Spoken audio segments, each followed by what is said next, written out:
Hello everyone, welcome to our channel clear JIB CIB students. आज के lecture में हम आपके ABFM का जो मॉड्यूल B है उसका यूनिट 9 चैप्टर 9 जो है कैपिटल इन्वेस्टमेंट डिसीजंस वो स्टार्ट करने वाले हैं। इसके पहले हमने मॉड्यूल B का यूनिट 7 और यूनिट 8 कंप्लीट किया है, उसके वीडियोज़ आप देख सकते हो।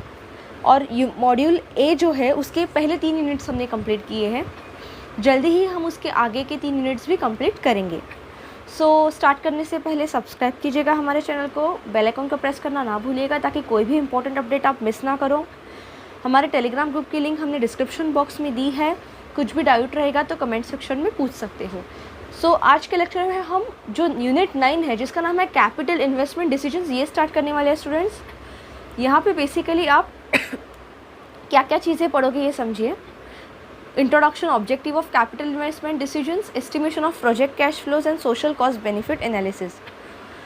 तो बेसिकली बिजनेस के लिए आप कैसे डिसीजंस लो कि कैसे आपको कौन से बिजनेस में कैसे इन्वेस्ट करना है, एक स्मार्ट इन्वेस्टमेंट।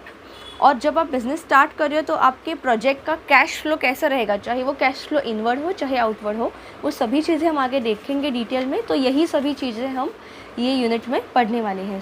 देखते हैं स्टूडेंट्स। देखिए, after studying this unit you will have a better understanding of objectives of capital investment decisions, estimation of cash flows of project, estimation of project cost, methods of investment appraisal. तो ये कुछ basic चीज़ें आप समझोगे कि investment decisions कैसे लिए जाए, प्रोजेक्ट के लिए कैश फ्लोज का डिसीजन कैसे आपको एस्टिमेट करना है, और and according to cash flows आपको कैसे स्मार्टली डिसीजन लेना है कि कौन से प्रोजेक्ट में इन्वेस्ट करना है या नहीं। And estimation of project cost, आपके प्रोजेक्ट की कॉस्ट क्या रहेगी। फिर मेथड्स ऑफ इन्वेस्टमेंट अप्रेजल, ठीक है। तो क्या कौन से मेथड्स है जिससे आप एक स्मार्ट इन्वेस्टमेंट कर सकते हो, ठीक है, अलग अलग बिजनेसेस को एनालाइज करके।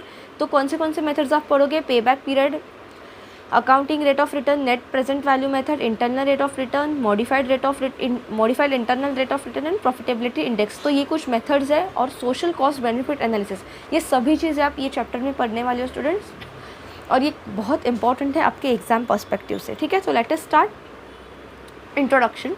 No entrepreneur will take a deep dive into any venture just because he or she has a money and risk appetite.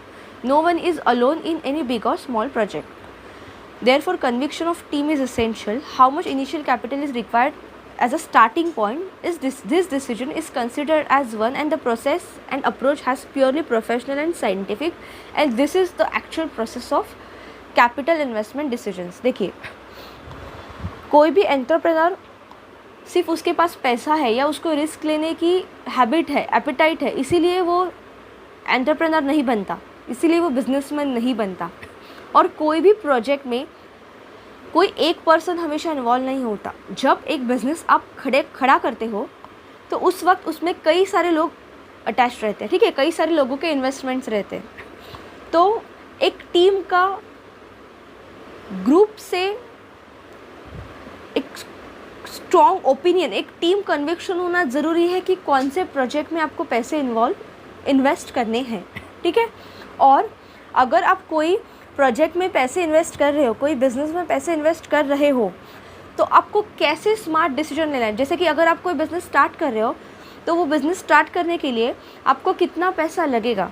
तो यही सब चीज़ें आती है आपके कैपिटल इन्वेस्टमेंट डिसीजंस में, ठीक है, कि आप कौन से प्रोजेक्ट में, कौन से बिजनेस में कितना पैसा डालोगे, ठीक है। So let us start. Objective of capital investment decisions. Goal of management is to increase the wealth of share holders as much as possible. In order to achieve this goal, finance manager is responsible for analyzing potential investment possibilities and identifying those that can boost value of company. देखिए, एक management का गोल क्या होता है कोई भी business के, कि उसमें जितने भी शेयर होल्डर्स का पैसा इन्वॉल्व है उनको ज़्यादा से ज़्यादा प्रॉफिट कमा के देना। और ये काम किसका रहता है, जो फाइनेंस मैनेजर रहता है आपके मैनेजमेंट में उसका, ठीक है, कि एक बेस्ट पोटेंशियल इन्वेस्टमेंट कराना जो शेयर होल्डर्स का मनी उसमें इन्वॉल्व है। एक सिनेरियो आपको दिया है, यहाँ पे देखते हैं। 3 companies, company A, company B and company C, all thus have same assets and opportunities of for investment. तीन कंपनी है, तीनों के पास सेम असेट्स है, सेम अपॉर्चुनिटीज़ है, सेम पैसे हैं इन्वेस्ट करने के लिए. However, a management of company A does not take advantage of its investment opportunities and instead distribute all its earning to its shareholders. देखिए, तीन कंपनी है, तीनों कंपनीज के पास सेम असेट्स है और सेम अपॉर्चुनिटी है. उसमें से कंपनी ए क्या करती है, कोई भी इन्वेस्टमेंट अपॉर्चुनिटीज़ को वो ट्राई ही नहीं करती. वो क्या करती है, जितना भी प्रॉफिट आता है उसको एक इक्वली डिस्ट्रीब्यूट करती है उसके शेयर होल्डर्स के अर्निंग्स में. ठीक है, तो जितना जिसका पैसा इन्वेस्टेड है उतना शेयर होल्डर्स को उतना वो प्रॉफिट कमा के देती है. The management of company B only makes investment necessary to replace deteriorating plant and equipment and distributes the left over earning to its share holders. इसमें से कंपनी बी क्या करती है, सिर्फ जो डिटीरियोरेटिंग प्लांट है, जो प्लांट डैमेज्ड है या जिसमें आपको वो चालू रखने के लिए कुछ इन्वेस्टमेंट की ज़रूरत है, मतलब सिर्फ जहाँ पे ज़रूरत है, जैसे कि डिटीरियोरेटिंग प्लांट है, कुछ इक्विपमेंट अगर ठीक करना है, ठीक है, कुछ इक्विपमेंट्स लाने हैं, तो सिर्फ ज़रूरी जगह पे वो इन्वेस्ट करे और बाकी का सभी प्रॉफिट वो अपने शेयर होल्डर्स में बांट रही है. और कंपनी सी का मैनेजमेंट क्या करती है, वो अपना सारा पैसा इन्वेस्ट करती है वो सभी पॉसिबिलिटीज़ में जहाँ से उसको हायर रेट ऑफ रिटर्न आ सकता है. ठीक है, so that share holders could have received if they have invested in funds themselves. अगर शेयर होल्डर्स ने जो कंपनी सी में पैसा इन्वेस्ट किया है, वो शेयर होल्डर्स का पैसा वो एक ऐसे हाईली रिटर्न जो ऐसा बिजनेस ऐसा एक अपॉर्चुनिटी जहाँ से उसको ज़्यादा से ज़्यादा रिटर्न मिल सकता है, एक ऐसे अपॉर्चुनिटी वो इन्वेस्ट करता है instead of giving profit to share holders. और अगर वो शेयर्स में वो इन्वेस्टमेंट के पॉइंट में अगर इन्वेस्ट करके उसको कुछ ज़्यादा रिटर्न मिला तो वो प्रॉफिट वो अपने शेयर होल्डर में बांट रहा है. ठीक है, वो डायरेक्टली अपना प्रॉफिट शेयर होल्डर में नहीं बांट रहा है. तो this allows them to earn higher return. तो इसीलिए कंपनी सी को क्या होता है, रिटर्न्स ज़्यादा मिलने के चांसेस बढ़ जाते हैं क्योंकि उसने हाईली पोटेंशियल शेयर्स में पैसे, शेयर्स बोलने से अच्छा बिजनेसेस में मनी इन्वेस्ट किया है. ठीक है, इन द इंस्टेंस ये आपको एक एग्जांपल दिया है कि कैसे एक आप स्मार्ट कैपिटल इन्वेस्टमेंट डिसीजन ले सको. ठीक है, instead of in the instance of company A, the return on investment for owners, the company will not be as beneficial as it would have been in the company if had made the more favorable investment prospect. मतलब क्या है कि company ए के जो share holders है उनको इतना ज़्यादा रिटर्न नहीं मिलेगा क्योंकि उसको जितना भी प्रॉफिट अपने खुद के बिजनेस से आ रहा है वो अपने शेयर होल्डर्स में इक्वली बांट रहा है. तो वो शेयर होल्डर जिनका पैसा कंपनी ए में इन्वेस्टेड है उनको इतना बेनिफिट नहीं होगा. ठीक है, तो इसका इफेक्ट क्या होगा, company A will gradually decrease in size to a point where it has no more asset since it will not invest in anything, not even the replacement of ageing और plant. तो अगर company ए कहीं पे भी invest नहीं करेगी तो धीरे धीरे उसके जो असेट्स है स्टूडेंट्स वो कम होते जाएंगे और एक पॉइंट पे क्या हो जाएगा कि उसके पास अपने खुद के कुछ भी असेट्स ही नहीं बचेंगे. जो भी असेट्स से उसने बिजनेस स्टार्ट किया था, ठीक है, वो धीरे धीरे उसकी वैल्यू कम होती जाएगी. एक पॉइंट पे वो ख़त्म हो जाएंगे मतलब उसकी जो यूजेबिलिटी है वो एकदम कम हो जाएगी और उसने कहीं और ना असेट में, ना प्लांट्स में, ना इक्विपमेंट में उसने कुछ इन्वेस्ट किया है रिप्लेसमेंट में, ना उसने कुछ अलग इन्वेस्टमेंट ऑप्शंस में इन्वेस्ट किया है. ठीक है, जैसे कि जहाँ से उसको हाई रेट ऑफ रिटर्न मिले. तो होगा क्या, वो सिर्फ अपना प्रॉफिट बांट रहा है अपने शेयर होल्डर्स में, तो उसका एक पॉइंट के बाद जो ग्रोथ है वो ज़ीरो हो जाएगा. Management of company B is passing up a number of opportunities to make valuable investments. This indicates that there will be a missed chances and the wealth of stock holders will not be maximise. जो company B है उसके case में क्या होगा कि वो जो कुछ मशीनरी है उसमें ही वो इन्वेस्ट कर रहा है. ठीक है, उसको ठीक करने के लिए. तो जब अगर कंपनी बी सिर्फ थोड़े जहाँ पे ज़रूरत है ऐसे प्लांट्स में, ऐसे इक्विपमेंट्स को ठीक करने के लिए ही अपना इन्वेस्टमेंट कर रही है और बाकी का सारा पैसा वो शेयर होल्डर्स में बांट रही है प्रॉफिट, तो उससे क्या होगा, वो जो इम्पोर्टेंट इन्वेस्टमेंट अपॉर्चुनिटीज़ है जहाँ पे उसको हाई रेट ऑफ रिटर्न मिल सकता था फ्यूचर में, वो चांसेस वो मिस करेगी और अपने शेयर होल्डर्स की जो वेल्थ है, अपने शेयर होल्डर्स का जो प्रॉफिट अर्निंग का एक कैपेसिटी है उसको वो कम कर रही है. कौन? कंपनी बी, क्योंकि वो सिर्फ ज़रूरत है उधर ही वो इन्वेस्टमेंट कर रही है, वो सब ही पैसा इन्वेस्ट नहीं कर रही है, वो अपने शेयर होल्डर्स में बांट रही है profit. However, the management of company C is making all the investments that are successful and is therefore increasing the wealth of owners. The expansion of company C will continue so as there is a lucrative investment opportunities and the company's management is able to take advantage of those opportunities.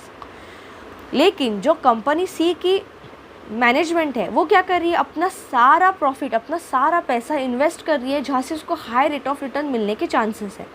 तो एक point में क्या होगा, जहाँ पे company ए और B का जो ग्रोथ है वो धीरे धीरे कम होता जाएगा, लेकिन कंपनी सी अपने असेट्स बना रही है smart high rate of return देने वाले शेयर्स में पैसे इन्वेस्ट करके, और फिर वहाँ से जो प्रॉफिट आएगा वो अपने शेयर होल्डर्स में बांट रही है. तो उससे क्या हो रहा है, लॉन्ग टर्म में जो कंपनी सी है उसके असेट्स बढ़ रहे हैं और वो अपने एक अच्छे इन्वेस्टमेंट अपॉर्चुनिटीज़, जितने भी ल्यूक्रेटिव इन्वेस्टमेंट अपॉर्चुनिटीज़ आ रही है उससे वो कंपनी को एडवांटेजेस दे रही है, कंपनी को ग्रोथ दे रही है. कौन? मैनेजमेंट ऑफ कंपनी सी. तो इसीलिए अगर ये तीनों कंपनीज़ का सिनेरियो आप देखो स्टूडेंट्स, तो कंपनी सी ग्रोथ करेगी फ्यूचर में जाके. अगर वो हाई रिस्क वाले शेयर्स में डालती भी है पैसे तो सभी तो नहीं डूबेंगे ना. वो एक स्मार्ट डिसीजन लेगी, हाई रेट ऑफ रिटर्न होने वाले विथ प्रॉपर रिस्क असेसमेंट करके वो इन्वेस्ट करेगी. तो लॉन्ग टर्म में वो अपना डेफिनेटली असेट भी ग्रो करेगी, अपना प्रॉफिट भी ग्रो करेगी, ठीक है, अपने ओनर्स का, और सक्सेसफुल होगी. ठीक है. The objective of capital investment decision is to first assess the requirement and then think about source, cost, the form and time schedule. तो ये सभी चीज़ों को देख के आप क्या समझ सकते हो स्टूडेंट्स? कैपिटल इन्वेस्टमेंट डिसीजन का ऑब्जेक्टिव क्या होता है कि पहले रिक्वायरमेंट को असेस करो, ठीक है, कि आपको बिज़नेस स्टार्ट करने के लिए या बिज़नेस अगर आपने चालू किया है तो जो प्रॉफिट आ रहा है उसमें से कितने की सच्ची में ज़रूरत है बिज़नेस में री इन्वेस्ट करने की. ठीक है, वही बिज़नेस में या बिज़नेस अगर आपको स्टार्ट करना है तो आपको रियल में कितना अमाउंट, कितना पैसा चाहिए उसको इन्वेस्ट करने के लिए, उसको स्टार्ट करने के लिए. और फिर देखो कि आप कौन से सोर्सेज से वो पैसा लाओगे, क्या कॉस्ट रहेगी अगर आप मशीनरी आपको चाहिए, आपको इक्विपमेंट खरीदना है. द फॉर्म, कौन से फॉर्म में आप वो इन्वेस्टमेंट लेके आओगे, या अगर आपको प्रॉफिट आपके पास है तो आप कौन से फॉर्म में उसे, कौन से चीज़ों में आप उसे इन्वेस्ट करोगे कि आपको हाई रेट ऑफ रिटर्न मिले, और क्या टाइम शेड्यूल होगा. ठीक है, क्या टाइम है. ऐसा ज़रूरी नहीं कि सभी पैसा आगे आपने एट अ टाइम इन्वेस्ट कर दिया, नहीं. अगर उस वक्त मार्केट हाई में है, सपोज एक एग्जांपल से समझते हैं, सपोज अभी शेयर मार्केट बहुत हाई में है, मतलब उसके सभी शेयर्स के prices already they are touching the sky, तो और ऊपर जाने के चांसेस अगर नहीं है और उस टाइम पे अगर हम इन्वेस्ट करते हैं और फिर वो शेयर्स नीचे गिरे तो हमें लॉस होगा. तो उससे अच्छा वेट करो कि कब शेयर्स की वैल्यू नीचे आए, ठीक है, और कब वो चांस आए कि वो शेयर्स की वैल्यू ऊपर जाए ताकि आपका प्रॉफिट हो. तो द टाइमिंग फॉर इन्वेस्टमेंट और वो स्मार्ट कैपिटल इन्वेस्टमेंट डिसीजन लेना बहुत ज़रूरी है स्टूडेंट्स, अगर आपको बिज़नेस ग्रो करना है तो. और अगर आपको बिज़नेस स्टार्ट करने के लिए कैपिटल इन्वेस्टमेंट डिसीजन लेने हैं तो आपको पहले ये असेस करना पड़ेगा कि बिज़नेस में सच्ची में कितना आपको पैसा लगेगा स्टार्ट करने के लिए, और फिर वो कैसे आप अरेंज करोगे, कौन से फॉर्म से अरेंज करोगे. ठीक है, तो यही सब चीज़ें अलग अलग मेथड्स को लेके हम ये चैप्टर में पढ़ने वाले हैं स्टूडेंट्स. ये चैप्टर बहुत इंटरेस्टिंग होने वाला है. सो देखते हैं आगे. Estimation of project cash flows.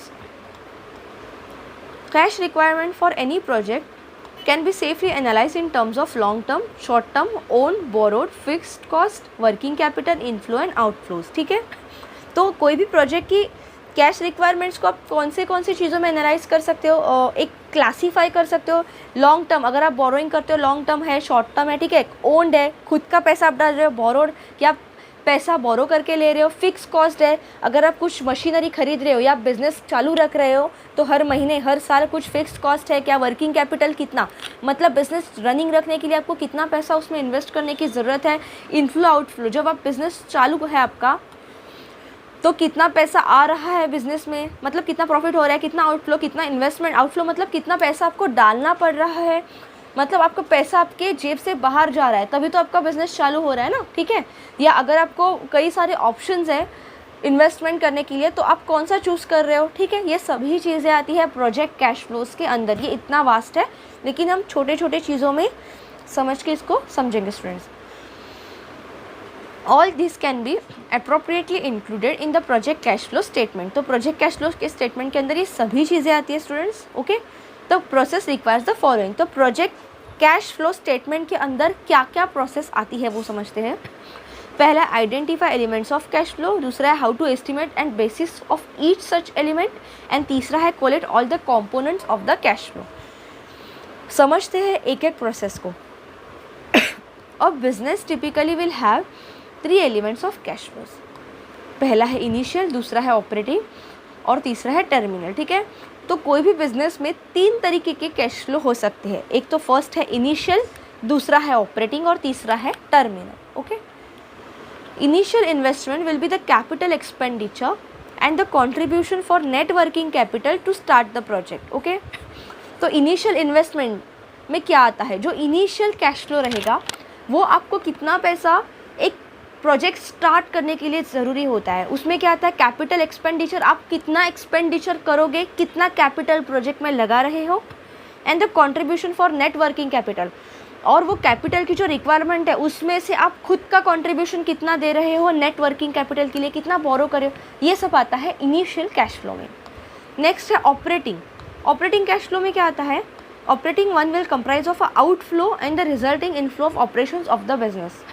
तो एक बार आपने स्टार्टिंग का पैसा इन्वेस्ट करके बिजनेस चालू किया, अभी वो बिजनेस जब रनिंग मोड में है तो कितना आउटफ्लो हो रहा है, कितना आपको खुद की जेब से या आपको बैंक से बोरो करके पैसा इन्वेस्ट करना पड़ रहा है, और कितना इनफ्लो आ रहा है, मतलब कितना प्रॉफिट आपको पैसा इन्वेस्ट करने के बाद मिल रहा है। सपोज़ आप 100 रुपीज़ आपके बिजनेस में इन्वेस्ट कर रहे हो और आपको 50 रुपीज़ ही रिटर्न आ रहा है, ठीक है। जब बिजनेस एक्चुअली रनिंग में है, एक एग्जाम्पल से समझते हैं, तो आप लॉस में हो 50 रुपीज़ के, क्योंकि आप खुद के जेब से 100 रुपीज़ डाल रहे हो लेकिन आपको रिटर्न सिर्फ 50 आ रही है। लेकिन अगर कोई दूसरा प्रोजेक्ट है जिसमें आप 100 रुपीज़ डाल रहे हो और आपको रिटर्न आ रहा है 150 रुपीज़ का, तो वो केस में आप 50 रुपीज़ प्रॉफिट में हो। मतलब क्या है, आपका जो कैश फ्लो है वो पॉजिटिव है, ठीक है।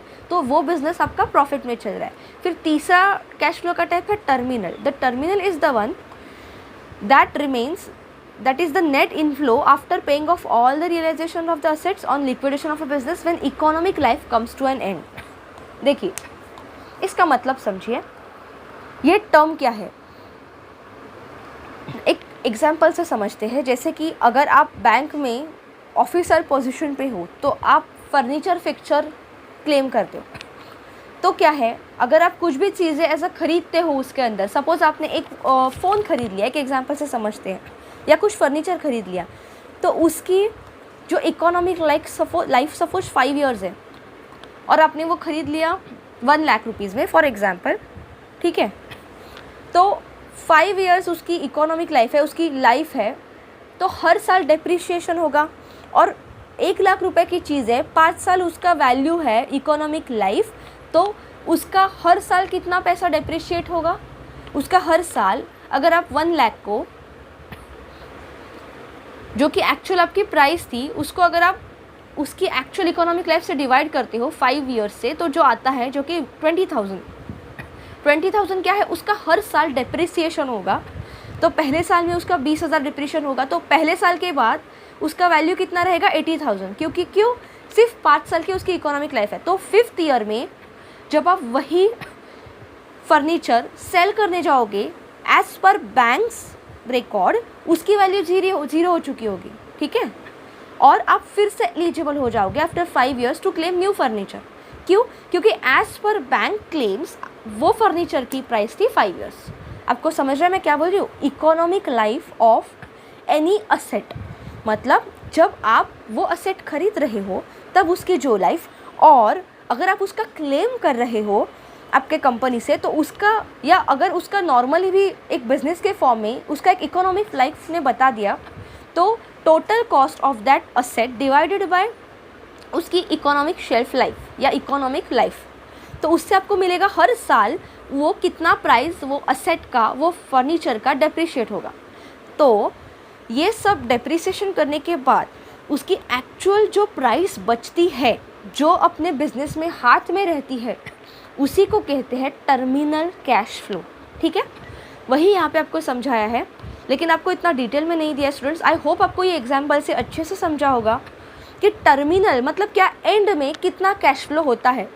तो अगर आप एक बिजनेस के फॉर्म में ये समझोगे, the terminal is the one what remains is the net inflow after paying off all the realisations of the asset on liquidation of business. मतलब जब आप बिजनेस को लिक्विडेट कर रहे हो, आप बिजनेस को सेल कर रहे हो, तो आप सभी असेट्स बेचोगे। तो बेचते वक्त आपने जो टाइम में, जो पैसे में वो असेट्स खरीदे थे, क्या आपको उतना ही पैसा मिलेगा? नहीं। आपको अगर आपने 4 साल कोई मशीनरी यूज़ की है, तो 4 साल के बाद आपको क्या वैल्यू मिलेगी? उसका हर साल जो भी डेप्रिसिएशन होगा उतना ही उसका वैल्यू मिलेगा। ठीक है, तो आप जब वो असेट बेचने जाओगे स्टूडेंट्स, तो आपको 4 साल के बाद जो डेप्रिसिएशन है वो सब्ट्रैक्ट करने के बाद जो वैल्यू मिलती है वही मिलेगी। ठीक है, तो वो जो कॉस्ट मिल रही है उसी को कहते हैं टर्मिनल कैश फ्लो। मतलब लास्ट में सब डेप्रिसिएशन, जो वैल्यूज़ आप घटा रहे हो, उसके बाद आपको जो भी पैसा हाथ में मिल रहा है वो after realisation of all the assets, और जितने भी आपको टैक्स पे करने हैं बिजनेस के। ठीक है, या आपको आपने अगर बोरोइंग किया था बिजनेस में, तो आपको बैंक को इंटरेस्ट देना है। ठीक है, तो ये सब पे करने के बाद जो भी बचता है उसी को कहते हैं टर्मिनल कैश फ्लो। तो आई होप स्टूडेंट्स आपको अच्छे से समझ में आया रहेगा। All the flows are the post tax for the reasons that an element does not belong to the business और द ओनर्स। ठीक है, तो ये सब फ्लोज जो है ये टैक्स भरने के बाद ही कैलकुलेट किए जाते हैं। नेक्स्ट स्टेप है कैश फ्लो स्टेटमेंट का, how to estimate and the basis of each such element. ठीक है, there are 4 principles to be kept in mind to how to estimate and basis of such element. ठीक है, तो उसका basis कैसे करें, ये कैश फ्लो का बेसिस कैसे करें, इसके टोटल 4 प्रिंसिपल्स हैं। पहला प्रिंसिपल है सेपरेशन प्रिंसिपल, दूसरा है इंक्रीमेंटल प्रिंसिपल, तीसरे प्रिंसिपल को उन्होंने नाम नहीं दिया, सिर्फ थर्ड प्रिंसिपल बोला है, और चौथा प्रिंसिपल है कंसिस्टेंसी प्रिंसिपल। देखते हैं ये क्या है, और ये एग्जाम पर्सपेक्टिव से बहुत इंपॉर्टेंट है स्टूडेंट्स। ठीक है, मैं एक्सप्लेन करने से पहले ही आपको बता रही हूँ ताकि आप इसको ध्यान से पढ़ो, क्योंकि इससे क्वेश्चन आने के चांसेस है। देखते हैं क्या है principle. The first is the separation principle, which means we have to separate investment side from finance side, which simply means separating assets for servicing cost of it। तो जब सेपरेशन प्रिंसिपल क्या कहता है कि आपको जो फाइनेंस इन्वेस्टमेंट साइड को finance side से सेपरेट करना है। मतलब आपको ऐसे असेट्स जिसमें आपको सर्विसिंग करने के लिए कुछ पैसे इन्वेस्ट करने की ज़रूरत है, उनको आप अपने इन्वेस्टमेंट से अलग करो, इन्वेस्टमेंट साइड से अलग करो। क्यों? क्योंकि आप जब खुद के असेट्स के सर्विसिंग के लिए पैसे डाल रहे हो, तो वो केस में आपको इमीडिएट तो कुछ प्रॉफिट नहीं मिलेगा ना। ठीक है, आप इन्वेस्टमेंट करोगे, फिर वो असेट सर्विसिंग होगा, और फिर उसके जाके आगे बाद आपको प्रॉफिट मिलेगा। क्या सेकेंड प्रिंसिपल देखते हैं, incremental principle, which means estimate separately the cost which will be incurred even if the project is not run from the cost which will incur while running it। मतलब क्या, जब आपका project actual में running mode में है तब आप कितना प्रॉफिट कमा रहे हो, लेकिन अगर आपका प्रोजेक्ट रनिंग में नहीं है फिर भी अगर आप कुछ प्रॉफिट कमा रहे हो, तो उसी को कहते हैं इंक्रीमेंटल प्रिंसिपल, और वो भी आपको कैलकुलेट करना ज़रूरी है। फिर तीसरा है, we can also say that it is fixed versus variable cost। ठीक है, while considering the cash flows, considering the post tax cash flows always is advisable since the tax payments cannot be ignored। this is third principle। मतलब क्या, जब आप post tax cash flows देख रहे हो, तो आपको जो टैक्स पेमेंट्स आप करोगे ना, वो भी आप इग्नोर नहीं कर सकते, आपको वो भी कंसिडर करके ही कैश फ्लोज देखना पड़ेगा। ठीक है, तो यही आता है थर्ड प्रिंसिपल के अंडर। और नेक्स्ट क्या है, if you ignore you will have to discount pre tax flows with a discount rate which may और may not be reliable. This is last principle known as consistency principle. मतलब क्या, कि अगर आप जितना टैक्स भर रहे हो उसको जब आप इन्वेस्टमेंट का जो कैश फ्लो देख रहे हो उस टाइम अगर आपने कंसिडर नहीं किया तो आपको प्री टैक्स फ्लोज को डिस्काउंट करके फिर से उसमें कैश फ्लो कैलकुलेट करना पड़ेगा। वो रिलायबल नहीं है, उसको कहते हैं कंसिस्टेंसी प्रिंसिपल। तो ये चारों प्रिंसिपल एग्जाम पर्सपेक्टिव से इम्पॉर्टेंट है स्टूडेंट्स। ओके, थर्ड प्रिंसिपल पूछने के इतने चांसेस नहीं है क्योंकि उसका कुछ पर्टिकुलर नाम नहीं दिया है, लेकिन सिर्फ आप जब पोस्ट टैक्स कैश फ्लो देख रहे हो तो आपको टैक्स पेमेंट्स को भी कंसिडर करना है, इग्नोर नहीं करना है, बस इतना ही कहता है। सेपरेशन प्रिंसिपल क्या कहता है, आपको इन्वेस्टमेंट साइड से को फाइनेंस साइड से सेपरेट करना है, ठीक है। मतलब जब आप अपने एसेट्स को सर्विसिंग कॉस्ट उसका जो दे रहे हो उसको आपको अलग करना है इन्वेस्टमेंट साइड से। दूसरा इंक्रीमेंटल प्रिंसिपल क्या कहता है, अगर आप बिजनेस रन भी नहीं कर रहे हो लेकिन भी आपको कंटिन्यूस प्रॉफिट आ रहा है एज अ असेट तो उसे कहते हैं इंक्रीमेंटल प्रिंसिपल। थर्ड प्रिंसिपल है कि पोस्ट टैक्स कैश फ्लोज में आपको टैक्स आप जितना भरे उसको इग्नोर नहीं करना है। और चौथा है, अगर आप इग्नोर करते हो तो आपको प्री टैक्स फ्लोज को डिस्काउंट करके फिर से उसको कैलकुलेट करना है, इसे कहते हैं कंसिस्टेंसी प्रिंसिपल, ठीक है। नेक्स्ट क्या है प्रोसेस का स्टेप जो कैश फ्लो स्टेटमेंट का था students, collate all the components of the cash flow. All the components of a cash flow namely fixed capital, working capital, own capital, equity, long-term borrowing, outflow for operations such as purchases, production expenses, operating and administration expenses, selling expenses, interest cost, and the inflow on account of sales and services are collated and net flow or the cash balance is found out to complete the cash flow statements। मतलब क्या ये सभी चीज़ों को coordinate करके एक final statement बनेगा जिसमें आपका कितना फिक्स कैपिटल लग रहा है बिजनेस के लिए, कितना वर्किंग कैपिटल है, कितना ओन कैपिटल है, कितना आपने खुद का इक्विटी डाला है, लॉन्ग टर्म बोरोइंग कितना किया है, outflow for operation such as purchases के लिए आपने आउटफ्लो मतलब आपने कितना पैसा इन्वेस्ट किया आपकी जेब से जा रहा है। तो चाहे परचेसेस हो, चाहे प्रोडक्शन एक्सपेंसेस हो, चाहे ऑपरेटिंग एडमिनिस्ट्रेशन एक्सपेंसेस के लिए आपने खुद का कितना इन्वेस्टमेंट किया है, सेलिंग एक्सपेंसेस के लिए, मार्केटिंग के लिए आपने कितना खुद का पैसा इन्वेस्ट किया है, कितना इंटरेस्ट कॉस्ट भरा है अगर आपने बोरोइंग किया है, इनफ्लो कितना हुआ है on account of sales and services, ठीक है। तो ये सब करने के बाद जब आप प्रॉफिट का जो स्टेटमेंट निकालते हो, जो आपका फाइनल शीट निकालते हो, उसमें आपका कितना इनफ्लो हो रहा है, ये सभी चीज़ों का मिलके नेट फ्लो जो कैश बैलेंस आपके पास आता है उसी को कहते हैं एक कंप्लीट कैश फ्लो स्टेटमेंट, ठीक है। This is prepared for the period for the entire project period और for the reasonably long period, ठीक है। तो ये इंपॉर्टेंट स्टेप्स थे एक प्रोसेस प्रोजेक्ट कैश फ्लो के। क्या क्या स्टेप्स है students, elements of project cash flow क्या होते हैं, identify elements of project cash flow, फिर दूसरा है how to estimate and basis of such elements, चाहे वो कौन से थिंग में आते हैं, और तीसरा है ये सभी एलिमेंट्स को कोलेट करना, ठीक है। आगे देखते हैं forecasting and its relations to the regulation of capital for short medium and long term period. देखिए आपको कैसे फोरकास्ट करना है कि आपको जो कैपिटल इन्वेस्ट करना है बिजनेस में वो शॉर्ट टर्म के लिए है, मीडियम टर्म के लिए या लॉन्ग टर्म के लिए। तो इसमें फोरकास्ट कैसे किया जाए, कौन से फैक्टर्स के बेसिस पे आप फोरकास्ट कर सकते हो।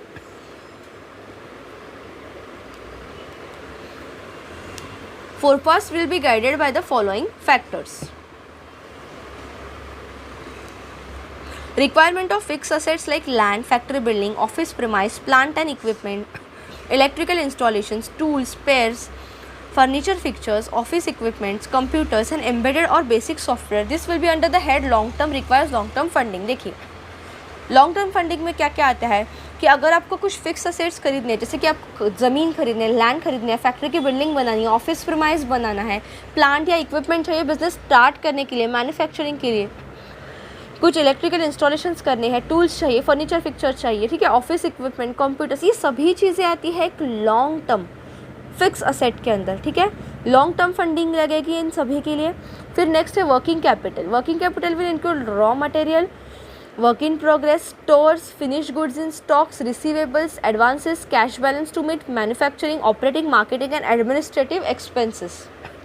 तो वर्किंग कैपिटल में क्या आता है कि आपको कितना रॉ मटेरियल लगेगा, उसके लिए क्या पैसा लगेगा, वर्क इन प्रोग्रेस, ठीक है, वर्क चालू रखने के लिए, स्टोर्स के लिए, गुड्स स्टॉक्स में रखने के लिए, ठीक है, कितने रिसीवेबल्स है, कितने एडवांसेस है। मतलब अगर आपने कुछ लोन लिया है तो उसके लिए आप कितना इंटरेस्ट पे कर रहे हो, ठीक है, कितना रिसीवेबल्स है, कितने लोगों से पैसा आना है, कितने लोगों को पैसा देना है, कितना फाइनल कैश बैलेंस बनता है, चाहे वो मैन्युफैक्चरिंग के लिए हो, चाहे ऑपरेटिंग के लिए हो, चाहे मार्केटिंग के लिए हो, एडमिनिस्ट्रेटिव एक्सपेंसेस के लिए हो। तो ये सभी चीज़ें आती है स्टूडेंट वर्किंग कैपिटल के अंदर। फिक्स असेट्स के अंदर क्या है समझा, लॉन्ग टर्म फिक्स असेट्स, फिर वर्किंग कैपिटल के अंदर ये सारी चीज़ें आती है। फिर नेक्स्ट है working capital also will be required to provide for business advances and gap between statutory dues payments and collection as well as payment of income tax। तो वर्किंग कैपिटल में आप जो इनकम टैक्स भरते हो या आप business के लिए कुछ अपने एडवांस लिया है या आपको पेमेंट करना है, ठीक है, लेकिन आपके पास अभी फ़िलहाल पैसा नहीं है, तो आप शॉर्ट टर्म उसके लिए बोरोइंग करके कैसे आप वो पैसा भरोगे, ठीक है, चाहे वो आप इनकम टैक्स हो, जो भी पेमेंट हो, तो वो भी आता है वर्किंग कैपिटल के under. Duration of for which working capital is required will depend upon the operating cycle of the concern business, ठीक है। तो एक बिजनेस के ऑपरेटिंग साइकिल कितनी है वो ड्यूरेशन पर डिपेंड करता है कि कितने टाइम के लिए उसको वर्किंग कैपिटल की ज़रूरत होगी। While most of the long-term funds requirement will be met through equity and term financing, a part of working capital is also required to be funded by promoter as a margin, and the balance generally 75% can be sourced from banks। देखिए, जब आपको business के लिए एक long term funding की requirement होगी, चाहे वो इक्विटी से हो, चाहे वो टर्म फाइनेंसिंग से हो, लेकिन generally 75% of your capital requirement can be taken from bank, can be source from bank, ठीक है। बाकी का आपको जो अदर इन्वेस्टमेंट ऑप्शंस है, अदर सोर्सेज से लाना पड़ता है। Term finance can be achieve through various means as discuss in the preceding chapter. तो हमने पहले के चैप्टर में देखा कि कैसे कैसे कौन से वेज हैं जिसके लिए आप बिजनेस चालू रखने के लिए पैसे जमा कर सकते हो, ठीक है। आप अपने अगर पहले वाला चैप्टर नहीं देखा है तो आप वो देख सकते हो स्टूडेंट्स। फिर नेक्स्ट है, a part of working capital can be source from the payable and the sundry creditors. तो आप पेएबल्स या सन्ड्री क्रेडिटर्स से भी वर्किंग कैपिटल ले सकते हो। The regulations of the business practice में play a very important role. Equity, preference shares, debentures can be raise as per the provisions of Companies Act 2013। तो और कौन से सोर्सेस हैं ये हमने लास्ट चैप्टर में भी देखा था स्टूडेंट्स। यहाँ पे हम शॉर्ट में देख रहे हैं कि और ऐसे कौन से सोर्सेस हैं जहाँ पे हम बिजनेस के लिए पैसे ला सकते हैं, फंडिंग ला सकते हैं, कैपिटल। सभी तो बोरोइंग नहीं कर सकते ना, approximately 75% of the borrowing we can do from bank. तो बाकी का इक्विटी से, प्रेफरेंस शेयर से, डिबेंचर्स रेज करके हम पैसे बिजनेस के लिए खड़े कर सकते हैं। और ये किस एक्ट के अंडर दिया है? कंपनीज एक्ट 2013 के अंडर दिया है। The manner, the procedure and the compliance prescribe need to be taken care of the business norms with regard to the debt equity ratio and the rating are to be kept in mind, ठीक है। तो ये कुछ चीज़ें थी students कि जब आप एक्चुअली फोरकास्ट कर रहे हो और आपको कितना कैपिटल लगेगा बिजनेस के लिए, चाहे वो शॉर्ट टर्म हो, मीडियम टर्म हो या लॉन्ग टर्म हो, तो वो कौन से थिंग के अंडर आएगा, ये सभी चीज़ें ये पैराग्राफ में दी थे स्टूडेंट्स। अभी आगे देखते हैं रिलेशनशिप क्या होता है सेल्स के बीच का, प्रोडक्शन और अदर फाइनेंशियल बजट के बीच का। As and when project is set up, the business activities will start. Forecasting therefore has to include funds that will be required for running it and the funds that will inflow into the sales and service, ठीक है। These activities also need support from other functions or services which include accounts, finance, marketing, HR।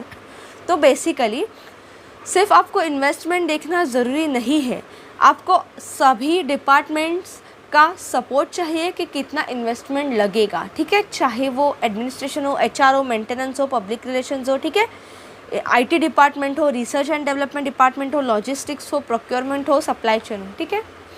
No business can be run smoothly without provision of cost of such in house service और functions, ठीक है।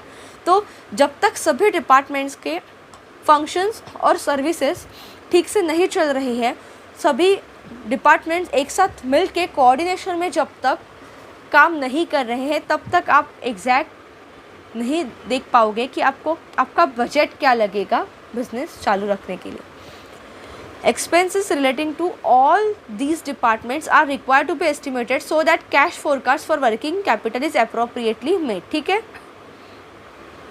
तो ये सभी departments के expenses को अच्छे से एनालाइज करके आपको एक कैपिटल, वर्किंग कैपिटल का बजट बनाना ज़रूरी होता है। Cash forecast. Cash forecast shall also include the inflow on the account of sales and services.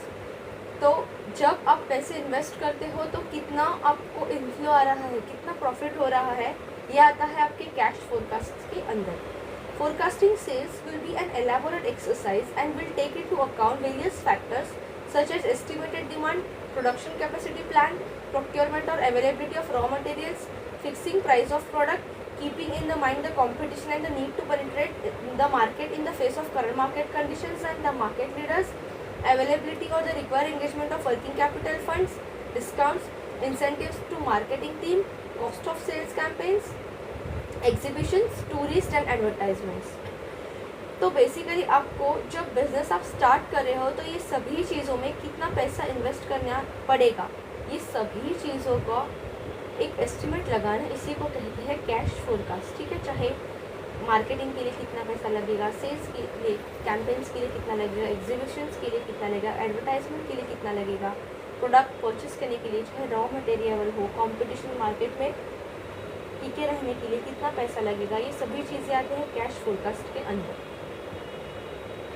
अभी यहाँ पे आगे हम देखेंगे कि cash inflow after tax CFAT क्या होता है, और इसके पहले चैप्टर में जो हमने टेबल देखा था स्टूडेंट्स, जो कि degree of operating leverage, financial leverage और कंबाइंड लीवरेज में कैलकुलेशन हमने किया था, वही सिमिलर टेबल है, लेकिन उसमें कुछ थोड़े बहुत चेंजेस हैं।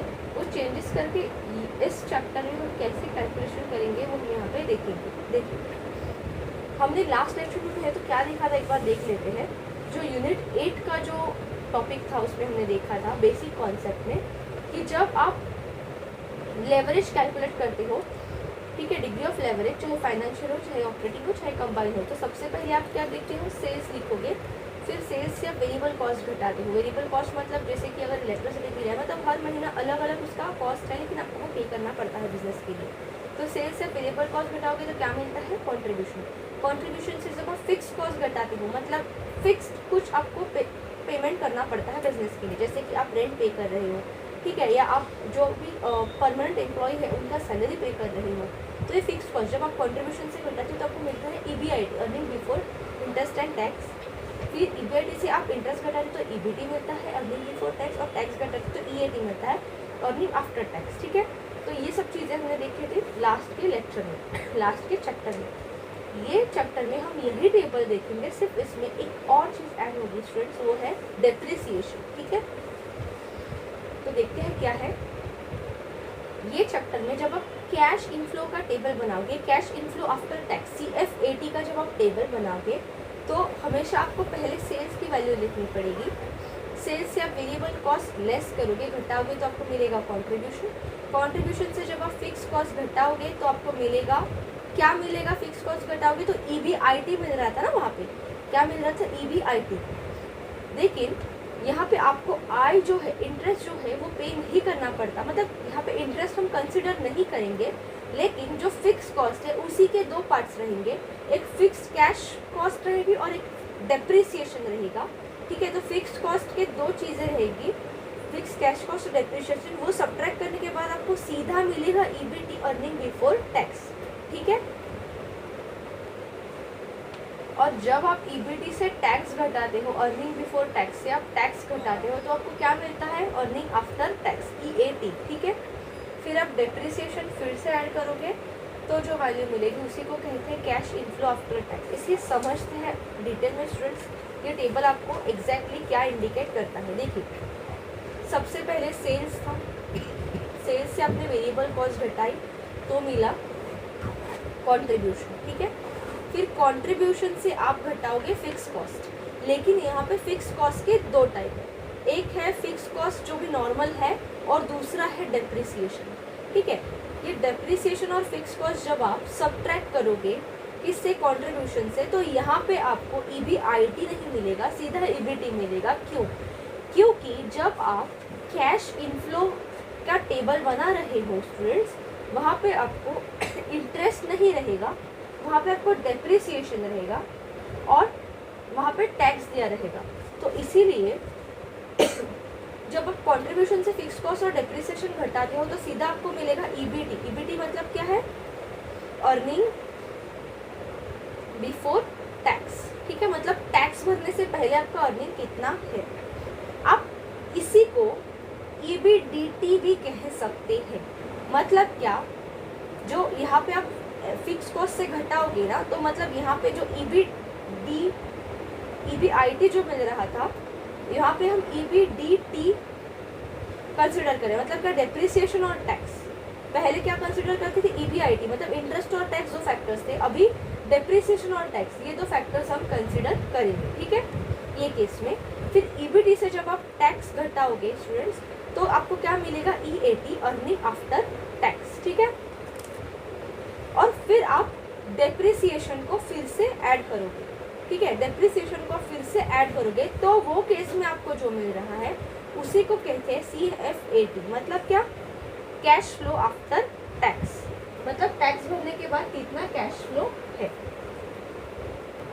तो यहाँ पे आपको एक क्वेश्चन अराइज हो रहा होगा स्टूडेंट्स कि हम पहले डेप्रिसिएशन सब्ट्रैक्ट कर रहे हैं कंट्रीब्यूशन से, जब हम फिक्स कॉस्ट घटा डेप्रिसिएशन घटा रहे हैं, फिर से इसी को ऐड क्यों कर रहे हैं? देखिए, हम जब कंट्रीब्यूशन से फिक्स कॉस्ट और डेप्रिसिएशन घटाते हैं स्टूडेंट्स, तो हमें क्या मिलता है? अर्निंग बिफोर टैक्स, और फिर हम टैक्स पे कर रहे हैं।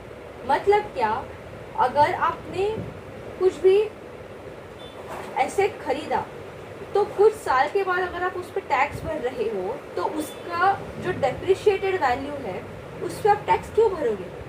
जो वैल्यू ऑलरेडी घट चुकी है उस पर टैक्स क्यों भरेंगे? इसीलिए हम फिक्स कॉस्ट और डेप्रिसिएशन की कॉस्ट कंट्रीब्यूशन से सब्ट्रैक्ट करते हैं, फिर हमें मिलता है ईबीटी। फिर जो अर्निंग बिफोर टैक्स की अमाउंट है उस पर हम टैक्स भरेंगे, और फिर जो ईएटी, अर्निंग आफ्टर टैक्स जो मिला है ना हमें, इसमें हम फिर से डेप्रिसिएशन ऐड कर रहे हैं। क्यों डेप्रिसिएशन ऐड कर रहे हैं? क्योंकि डेप्रिसिएशन हमारे जेब से पैसा गया नहीं है, ये एक प्रोसेस है जो कि जैसे जैसे टाइम आगे जाता है वैसे वैसे वो एसेट की वैल्यू घट रही है। लेकिन क्या वो पैसा हमारे जेब से गया? नहीं, वो जो पैसा था वही के वही है।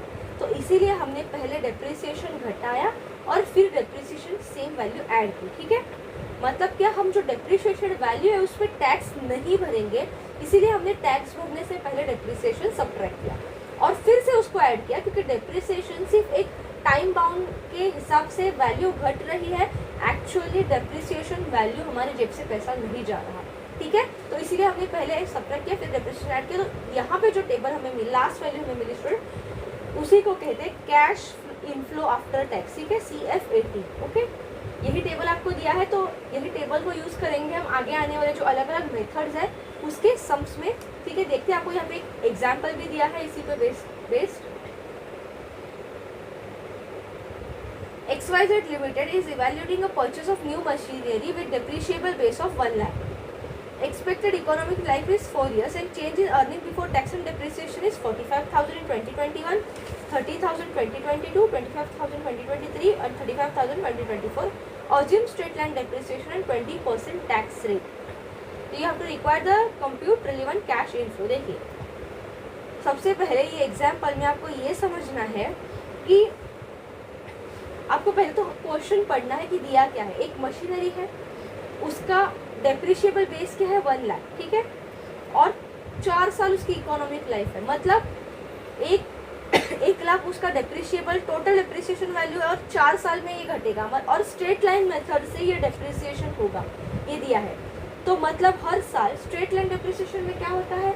हर साल इक्वल अमाउंट कम होती है, ठीक है, from the actual amount, total amount. तो अगर मुझे बताइए 4 साल में 1 लाख घटेगा तो हर साल में कितना घटेगा? 1 लाख डिवाइडेड बाय 4, तो कितना घटेगा? 25,000। यही तो चीज़ यहाँ पे दी है कि डेप्रिसिएशन कितना होगा 4 साल में? 1 लाख, और 4 साल में होगा, जिसमें 4 से डिवाइड करेंगे तो कितना बचा? 25,000 हर साल डेप्रिशिएट होगा, तभी तो 4 साल में जाके उसकी वैल्यू 0 हो, ठीक है। फिर आगे क्या दिया है कि वही मशीनरी की हर साल में जो कि वैल्यू है EBDT, मतलब earning before tax and depreciation, वो चेंज होती रहती है। तो वो मशीनरी की 4 साल की वैल्यू दी है EBDT, earning before tax and depreciation. आप यहाँ पे ईबीडीटी लिख सकते हो। मैंने आपको ऊपर भी बोला था ईबीडीटी क्या होता है, कि आप डेप्रिसिएशन घटाने से पहले, टैक्स भरने से पहले जो भी वैल्यू आती है उसको बोलते हैं ईबीडीटी, ठीक है। तो 2021 में वो 45,000 थी, 2022 में 30,000 थी, 2023 में 25,000 थी, 2024 में 35,000 थी, ठीक है। तो इसके बेसिस पे और 20% 20% टैक्स कट होने वाला है, तो इस बेस पे हमको एक कैश फ्लो का कंप्यूटेशन करना है, बस इतना ही क्वेश्चन है, ठीक है। तो आपको मैंने अभी यहाँ पे एक टेबल समझाया था, हम किस ऑर्डर में जाएंगे। देखिए यहाँ पे आपको सेल्स नहीं दिया है, यहाँ पे आपको ईबीडीटी दिया है। मुझे बताइए स्टूडेंट, यहाँ पे ईबीडीटी कौन सा पॉइंट रहेगा। ईबीडीटी एक ऐसा पॉइंट है जहाँ पे earning before tax and depreciation, मतलब आपने ना टैक्स भरा ना डेप्रिसिएशन हुआ है, ये दोनों चीजें होने के पहले वाला स्टेप है ईबीडीटी। मतलब ये जो कंट्रीब्यूशन वाला स्टेप है ना स्टूडेंट, इसी को हम कहेंगे EBDT, earning before depreciation and tax, ठीक है। मतलब जहाँ से हमने वेरिएबल कॉस्ट ऑलरेडी घट चुके हैं जहाँ से, लेकिन वहाँ से डेप्रिसिएशन और टैक्स घटना बाकी है। तो हम जब ये क्वेश्चन का टेबल बनाएंगे तो अपना टेबल ये स्टेप से बनेगा। क्यों? क्योंकि यहाँ पे हमें earning before depreciation and tax की वैल्यू दी है, और यहाँ से अभी फिर डेप्रिसिएशन घटेगा, फिर टैक्स घटेगा, ठीक है। देखते हैं, देखिए 2021 में कितनी वैल्यू थी students, 45,000 EBDT, earning before tax and depreciation. 2021 में कितना था, 45,000। 2022 में था 30,000, 2023 में था 25,000, 2024 में था 35,000, ठीक है। तो ये हर साल की वैल्यू है earning before paying tax and depreciation, ठीक है। तो पहले मैंने क्या बोला था, ईबीडीटी से डी घटेगा, मतलब डेप्रिसिएशन। तो पहले डेप्रिसिएशन घटाएंगे, कितना हुआ डेप्रिसिएशन हर साल में, 25,000। अभी ऊपर कैलकुलेट किया, 1 लाख 4 साल में घटेगा, तो हर साल में 25,000 घटेगा, क्योंकि स्ट्रेट लाइन मेथड से हर साल इक्वल डेप्रिसिएशन होता है, ठीक है। तो हर साल से 25,000 हमने सब्ट्रैक्ट किया, क्योंकि डेप्रिसिएशन की वैल्यू हर साल 25,000 से घटे, तो मैंने 25,000 हर साल माइनस किया। 2021 में 45,000 था, ईबीडीटी माइनस 25,000 किया, कितना हुआ, 20,000। ये क्या मिला मुझे, ईबीडीटी से अगर मैं डी घटाती हूँ तो जो मिला वो उसे कहते हैं ईबीटी, अर्निंग बिफोर टैक्स। मतलब डेप्रिसिएशन गया है लेकिन इंटरेस्ट पे करना बाकी है, ठीक है। सिमिलरली मैं बाकी के ईयर्स के लिए भी करूंगी। 30,000 था ईबीडीटी, 2022 में 25,000 डेप्रिसिएशन घटाओ, 30 माइनस 25,000 कितना हुआ, 5,000। 2023 में कितना था, 25,000 ही था, 25,000 से 25,000 घटाओ, डेप्रिसिएशन मिला 0। फिर 2024 में कितना था, 35,000 था ईबीडीटी, उससे 25,000 का घटाओ, डेप्रिसिएशन की वैल्यू कितनी मिली, 10,000, ठीक है। तो ये क्या मिली, सभी ईयर्स की ईबीटी मिली, अर्निंग बिफोर टैक्स। अभी इससे आप क्या घटाओगे, इससे आप टैक्स घटाओगे, ठीक है। टैक्स घटाओगे ईबीटी से तो क्या मिलेगा, ईएटी, अर्निंग आफ्टर टैक्स, ठीक है। तो 20% आप टैक्स घटाओगे, किससे, इससे। ईबीटी से आप 20% टैक्स सब्ट्रैक्ट करोगे, तो 20,000 का 20% कितना हुआ, 1/5, मतलब 4,000। तो वो मैंने ईबीटी से टैक्स घटाया, 20,000 माइनस 4,000 कितना हुआ, 16,000। तो 16,000 क्या मिला मुझे 2021 के लिए ईबीटी, अर्निंग आफ्टर टैक्स। मतलब यहाँ पे मैंने डेप्रिसिएशन भी सब्ट्रैक्ट किया है और मैं अपना टैक्स भी 20% भर चुकी हूँ, ठीक है। सिमिलरली 2022 में देखिए ईबीटी 5,000 था, उसका 20% मतलब 1/5 मैंने टैक्स भरा, 1,000, 5,000 माइनस 1,000 कितना हुआ, 4,000। फिर 2023 में कितना था, ईबीटी 0, तो 0 का 20% 0 है, 0 माइनस 0 0। फिर 2024 में कितना था, ईबीटी 10,000, 10,000 का 20% मतलब 1/5 कितना आया, 2,000। तो 10 माइनस 2 इज 8, 8,000 क्या मिला उसका, अर्निंग आफ्टर टैक्स, ओके। तो ये मुझे क्या वैल्यू मिली स्टूडेंट्स, हर साल में अर्निंग आफ्टर टैक्स कितना होगा, ठीक है। मतलब मैंने डेप्रिसिएशन भी सब्ट्रैक्ट किया और मैंने टैक्स भी भर लिया, लेकिन हमने क्या देखा था कि डेप्रिसिएशन कभी भी हमारे जेब से जाता नहीं है, ठीक है। डेप्रिसिएशन क्या है, जैसे जैसे टाइम आगे जाता है वो वैल्यू सिर्फ घटी है, लेकिन वो पैसा हमारे जेब में ही है, लेकिन हम उसमें टैक्स नहीं भरना, इसीलिए वो पहले सब्ट्रैक्ट करके हैं, फिर टैक्स घटाते हैं, ठीक है। तो फिर से हमें क्या करना है, डेप्रिसिएशन ऐड करना है हर एक चीज़ में। अभी हमने कितना घटाया था, 25,000, 25,000 हर साल में 25,000 घटाया था डेप्रिसिएशन, तो उतना ही फिर से ईच ईयर में हम ऐड करेंगे।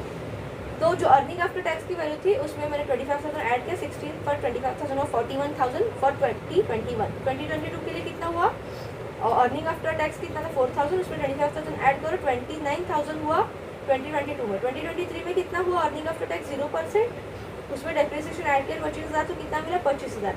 और अर्निंग आफ्टर टैक्स था 2024 में 8,000, उसमें 25,000 ऐड किया, वो कितना मिला 33,000 मुझे मिला फाइनल नेट कैश फ्लो। तो ये जो वैल्यू मिलेगी ना स्टूडेंट्स, मतलब आपको ईबीडीटी दिया रहेगा, आप डेप्रिसिएशन घटाओ क्योंकि आपको टोटल डेप्रिसिएबल बेस दिया है, कितने साल में डेप्रिसिएट होगा दिया, तो डेप्रिसिएशन की वैल्यू घटाई, फिर टैक्स की वैल्यू घटाई, फिर से डेप्रिसिएशन ऐड किया, तो फाइनली जो आपको वैल्यू मिलेगी, मतलब ये ऐसी वैल्यू है जहाँ पे आपको इतना प्रॉफिट हुआ है और आपने टैक्स भर दिया है, इंटरेस्ट तो भरना नहीं है, ठीक है। तो ये रहेगा आपका नेट कैश फ्लो, ठीक है। ये जो आपको हर साल में मिला, 21 में मिला 41,000, 22 में मिला 29,000, 23 में मिला 25,000, 24 में मिला 33,000, ये आपकी वैल्यू है नेट कैश फ्लो की। आई होप आपको यहाँ तक समझा है। कुछ भी डाउट रहेगा तो आप कमेंट सेक्शन में पूछ सकते हो। लेकिन अगर आपने लास्ट वाला लेक्चर देखा है स्टूडेंट्स, जो कि चैप्टर 8 के जो लेक्चर्स थे, वही सेम टेबल पे हम अभी यहाँ पे क्वेश्चन सॉल्व करें, सिर्फ डेप्रिसिएशन एक ऐड हुआ है, बाकी कुछ नहीं। तो अगर आपने वो चैप्टर अच्छे से किया होगा ना स्टूडेंट्स, तो आपको ये समझने में बिल्कुल भी डिफ़िकल्टी नहीं आएगी, काफ़ी आसान है। तो विदाउट वेस्टिंग टाइम आगे बढ़ते हैं। नेक्स्ट टॉपिक है कॉस्ट एनालिसिस फॉर प्रोजेक्ट्स। देखिए, जब हम प्रोजेक्ट की कॉस्ट निकालते हैं तो उसमें उसके लिए एक्चुअली कितने कॉस्ट आएगी उसका एनालिसिस करना बहुत ज़रूरी होता है। It is thus the cost incur for setting up a project. Total project cost consist of total investment in the fix assets that will enable entry to start the production. तो actual total project cost कितनी आती है कि आपने fix assets में कितना पैसा invest किया है ताकि आप प्रोजेक्ट स्टार्ट कर सको, प्रोडक्शन स्टार्ट कर सको, इसी को कहते हैं टोटल प्रोजेक्ट कॉस्ट। तो उसको अलग अलग सेक्शंस में बेसिकली यहाँ पर डिवाइड किया है। देखते हैं कौन से असेट्स होते हैं जिसमें आपको पैसा, जब बिजनेस स्टार्ट करना है, प्रोडक्शन स्टार्ट करना है, तो पैसा इन्वेस्ट करने की जरूरत है। पहला है फिक्स्ड असेट्स, ठीक है। Fixed assets consist of all tangible assets such as land, building, plant, machinery, electrical installation, office equipment, computer, vehicle, staff quarter. तो ये हमने पहले भी देखा था कि फिक्स असेट में ये सभी चीज़ें आती हैं, ठीक है। जैसे कि ज़मीन खरीदनी है बिजनेस स्टार्ट करने के लिए, बिल्डिंग चाहिए, ठीक है, बिल्डिंग बांधनी है, प्लांट या मशीनरी चाहिए, इलेक्ट्रिकल इंस्टॉलेशंस करने हैं, ठीक है, अगर कंप्यूटर चाहिए, व्हीकल चाहिए, स्टाफ के लिए, क्वार्टर्स चाहिए रहने के लिए, सभी चीज़ें फिक्स असेट्स के लिए। इनमें अगर आप पैसे डालते हो तो ये फिक्स असेट के लिए पैसे डालना हो गया, ठीक है। यही आपको सब आगे दिया है कि जो लैंड की कॉस्ट है वो, चाहे आप लैंड फ्री होल्ड लैंड हो या लीज लैंड हो, मतलब आप ज़मीन खरीदो या उसको रेंट पे ले लो, आपको कॉस्ट तो लगेगी, ठीक है। अगर आप खरीदते हो तो ज़्यादा कॉस्टली होगा क्योंकि उसके लिए आप लाइफ टाइम वो फ्री में एंजॉय करोगे ना, तो आप स्टार्टिंग में बहुत ज़्यादा कॉस्ट भरोगे, चाहे कि जैसे कि स्टैम्प ड्यूटी हो, लीगल फी हो, लेवलिंग, डेवलपिंग, ये सब हो। लेकिन अगर आप उसको लीज पे लेते हो तो आपको सिर्फ रेंटल भरना है, ठीक है। लाइक लैंड और cost of factory building vary based on whether bought और कंस्ट्रक्टेड ऑन रेंटल, ठीक है। अगर आप रेंटल पे ले रहे हो तो आपको ये सब भरने की जरूरत नहीं है, stamp duty, registration and all, आपको जो भी बस महीने का जो भी रेंट है वो भरना है।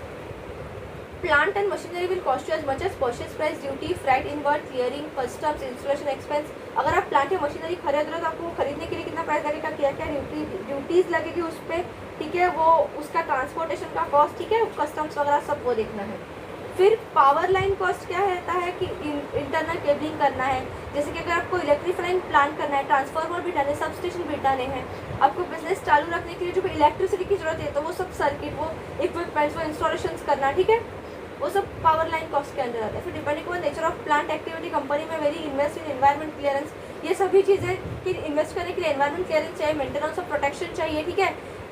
ये कॉस्ट फिक्स, एक कुछ फिक्स कॉस्ट जो है वो भरनी पड़ेगी। फिर कुछ इसमें से वाटर और एयर पोल्यूशन वगैरह नहीं होना चाहिए, एनवायरमेंट पर इफेक्ट नहीं होना चाहिए, ये सभी चीज़ें भी देखना जरूरी है, ठीक है। Apart from the above company may also have to invest in creating और acquiring initial tangible assets such as registration, patents, trademark, inventions, discovery, date of breath. तो ये सभी चीज़ें चालू करने के लिए बेसिकली आपको कुछ टेंजिबल एसेट्स में इन्वेस्ट करना पड़ता है, जैसे कि आपको रजिस्ट्रेशन करना है, ठीक है, आपकी कंपनी का नाम, ठीक है। फिर अगर प्लेस है तो प्लेस का रजिस्ट्रेशन करना पड़ेगा कि आप कहाँ से बिजनेस स्टार्ट करो, ठीक है। पेटेंट्स कुछ है, ट्रेडमार्क्स आपको लेने हैं, उसका भी आपको खरीदने के लिए जो भी पैसा है इन्वेस्टमेंट करनी पड़ेगी। इन्वेंशंस है, कुछ डेटा सॉफ्टवेयर आपको बिजनेस चालू रखने के लिए लगेगा आपकी कंपनी में, तो वो खरीदना, ठीक है, सिस्टम्स लगेंगे, ये सभी चीज़ें के लिए भी इन्वेस्टमेंट करना ज़रूरी होता है। तो ये सब चीज़ें आती है फिक्स असेट्स में। तो यही सभी चीज़ों को इंस्टॉलेशन करने की जो कॉस्ट है वो आती है इंस्टॉलेशन कॉस्ट के अंडर, ठीक है। All the direct cost including the cost of man power director Holi concern with the installation will be counted under this है। तो ये इंस्टॉलेशन के लिए जो भी मैन पावर लगेगी वो जो कॉस्ट लेंगे वो भी आती है इंस्टॉलेशन कॉस्ट के अंडर, ठीक है। फिर नेक्स्ट है direct cost related to setting up of business. देखो बिजनेस सेटअप करने के लिए जो भी कॉस्ट आएगी, जैसे कि कंस्ट्रक्शन करना है आपको बिजनेस, ठीक है, या भी आपको बेसिक मशीनरी, वही जो चीज़ अभी हमने देखी वो आता है डायरेक्ट कॉस्ट जो बिजनेस आपको सेटअप करने के लिए लगेगी। अदर कॉस्ट के अंदर क्या आता है कि ऑपरेटिंग और एडमिनिस्ट्रेशन कॉस्ट क्या क्या लगेगी प्रोजेक्ट सेटअप करने के लिए, जैसे कि कुछ कैपिटल एसेट्स आपको खरीदने हैं, ठीक है। फिर नेक्स्ट है analysis of this total cost. देखो although this is necessary during the construction period, it has to consider monitoring in various angles. देखिए ये टोटल कॉस्ट कितनी पड़ेगी, इसका फुल एंड फाइनल एनालिसिस होना भी जरूरी है, वो इस पॉइंट के अंदर आता है the necessity. The analysis should reveal the assets acquired absolutely necessary. मतलब क्या, जो भी नेसेसरी असेट्स है उसी के अंडर इन्वेस्टमेंट हो, अननेसेसरी चीज़ों के अंडर इन्वेस्टमेंट नहीं करनी है, क्योंकि बिजनेस स्टार्ट करते हुए चीज़ों में इन्वेस्ट करना हमारे लिए फिजिबल नहीं होगा। फिर नेक्स्ट है बेस्ट कॉम्बिनेशन। ये सभी चीज़ों का बेस्ट कॉम्बिनेशन लेके कुछ अगर आपके पास अल्टरनेट ऑप्शन है इन्वेस्टमेंट के लिए, चाहे वो प्लांट हो, मशीनरी हो, लैंड हो, ठीक है, बिजनेस खड़ा करने के लिए, तो वो भी इन्वेस्टमेंट ऑप्शन को लेके एक बेस्ट कॉम्बिनेशन चूज करना है। फिर ये कॉम्पिटिटिव बार्गेनिंग, ठीक है, आपको ये सब इन्वेस्टमेंट करते वक्त बार्गेनिंग भी करना है ताकि आपको बेस्ट डील मिले। कॉस्ट वर्सेस रिकवरेबल ड्यूटीज, ठीक है, the duty structure of the country such as there is not tax और टैक्स, ठीक है, ऐसे कंट्रीज जहाँ पे मतलब आपको किसी चीज़ पर टैक्स भरना है, किसी चीज़ पर टैक्स नहीं भरना है, ठीक है। The duty paid on the assets is allowed to be offset against duties on the tax collected. This advantage is also called as input tax credit. मतलब आपको बिजनेस चालू रखने के लिए अलग अलग टैक्स की वैल्यू भरनी है, ठीक है, तो वो सभी चीज़ें। फिर लेवरेजिंग मतलब क्या है कि there are many alternative fund for raising whether it is long term fund और वर्किंग कैपिटल, ठीक है। तो आप जब ये चीज़ें बाय कर रहे हो, ठीक है, आप जब इन्वेस्टमेंट कर रहे हो तो आप वो फंडिंग कहाँ से ला रहे हो, ठीक है, आप एडवांटेज कहाँ से ले रहे हो, जैसे आप लॉन्ग टर्म फंड ले रहे हो, शॉर्ट टर्म फंड ले रहे हो, क्या आप बोरोइंग से ले रहे हो, क्या आप कैपिटल जो शेयर होल्डर्स है उनसे इन्वेस्टमेंट लेके जनरेट कर रहे हो, ये सभी चीज़ें आती है लेवरेजिंग के अंदर। फिर life span of the productive assets, तो जो असेट्स में आपने पैसा डाला है उसका लाइफ स्पैन कितना है, ठीक है, क्या वो लॉन्ग टर्म चलेंगे उसकी कॉस्ट ऑफ रिपेयर क्या आएगी, या वो सिर्फ शॉर्ट टर्म चलेगी, तो ये सभी चीज़ें आती है life span of productive assets के अंदर। फिर जस्टिफिकेशन, ठीक है, कोई भी असेट में अगर आप पैसा डाल रहे हो तो आपको मैनेजमेंट को उसको करेक्ट जस्टिफिकेशन देना जरूरी है। ऐसा नहीं है कि आपने कुछ भी यूजलेस असेट में पैसा डाल दिया और बाद में उसको आपको उससे कुछ भी आउटकम नहीं मिला, ठीक है, तो वो फिक्स असेट को रजिस्टर करना भी जरूरी है, ये आता है जस्टिफिकेशन के अंदर। फिर एनवायरमेंटल इम्पैक्ट, जो असेट्स में आप पैसा डाल रहे हो, आप जब बिजनेस स्टार्ट कर रहे हो तो उसका एनवायरमेंट पे कुछ भी बैड इम्पैक्ट तो नहीं पड़ रहा है, ठीक है, ये चीज़ों का भी देखना जरूरी है। ये हमने स्टार्टिंग के मॉडल में देखा था, जो सस्टेनेबल डेवलपमेंट गोल्स है, जब आप कोई भी बिजनेस स्टार्ट कर रहे हो तो आपको वो गोल्स को ध्यान में रखते हुए बिजनेस चालू करना है, ठीक है, उससे ना कि वाटर पोल्यूशन नहीं होना चाहिए, एयर पोल्यूशन नहीं होना चाहिए, पावर कंजम्पशन, इलेक्ट्रिसिटी कंजम्पशन वो लिमिटेड होना चाहिए, ये सभी चीज़ें, ठीक है। फिर ग्रोथ कंसिडरेशन, जो एसेट्स में हमने पैसा इन्वेस्ट किया है चाहे वो शॉर्ट टर्म हो वो लॉन्ग टर्म हो, उससे हमारे बिजनेस का ग्रोथ होना ज़रूरी है, तो वो चीज़ें भी कंसिडर करके एक फ्यूचरिस्टिक डेवलपमेंट विजन रख के ही हमें इन्वेस्टमेंट करना है असेट्स में, ठीक है, और बिजनेस में।